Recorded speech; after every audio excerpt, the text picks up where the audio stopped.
So I do remember the first time I held a moon sample. It was in a course at undergraduate level. I remember being in school and a scientist came and gave a talk, and he actually brought a lunar meteorite. And at this point he put what we call a thin section, so we could look down the microscope at them.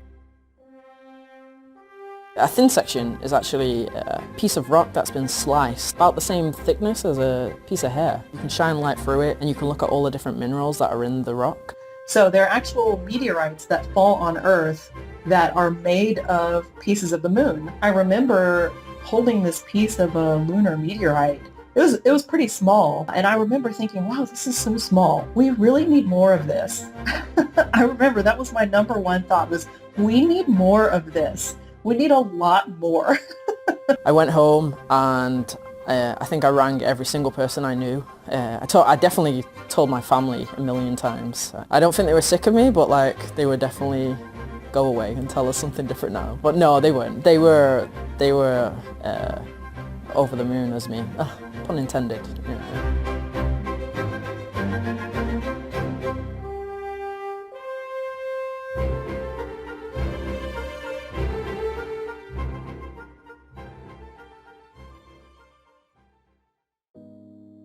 For the past 50 years and counting, generations of scientists like Dr. Natalie Curran have been probing rocks brought back by Apollo astronauts using increasingly sophisticated technologies. We've learned that our moon is so closely related to Earth that the two must have formed from some of the same material.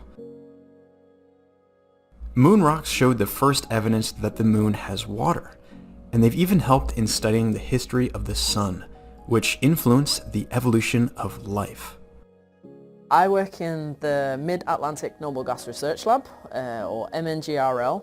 You know, we're called Moon Girl Lab because we work with lunar samples, but it's actually a fun name because we're actually predominantly female scientists that work in there. We are looking at basically the history of lunar samples, and being in this lab, we're basically rock detectives.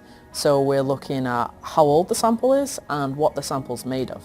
The reason why we want to answer these questions is because they can tell us a lot about how not only this sample formed, but also how the moon formed, or what the geological processes are that are occurring on the surface of the moon. So working with the Apollo samples, I honestly try to take the emotion out of my lab work. It's very humbling. It goes over my head, you know, to have a piece of the moon in my hands. I study the origins of organic matter in space. Organic matter is what makes up all life on Earth. Dr. Jose Aponte and his colleagues are trying to figure out how the chemical ingredients for life got to Earth, and whether they ended up on any other planets or moons. Although there was never life on the moon, it's an important place to study as a record of the events, such as asteroid collisions, that shaped the solar system. Rocks on the moon are better preserved and far older than any rocks we found on Earth. My job is integrating science into human spaceflight. So how will we do science on the surface of other planets with astronauts? We like to say that the moon is a witness plate for the solar system, and it's really true. When you look at our planet here on Earth, you see, you know, things that we all really like a lot, like vegetation and the oceans and, you know, cities where people live. But all of these things combined with the fact that our planet is actually very active, just look at plate tectonics, which creates new crust, which destroys old crust. It's, again, what drives our planet and the evolution of our planet. These are all things that we're very appreciative of and see every day, but they're things that actually obscure the geologic record. When you go to the surface of the moon, however, you have 4+ billion years of history preserved on the surface of the moon. By looking at one rock, you can learn a lot, you know, just by using your own two eyes to interrogate a rock and make descriptions about it. You can learn something about how that rock got there, how the landscape around you got there, and you can start to really make broad interpretations about the area around you just by looking at literally one rock.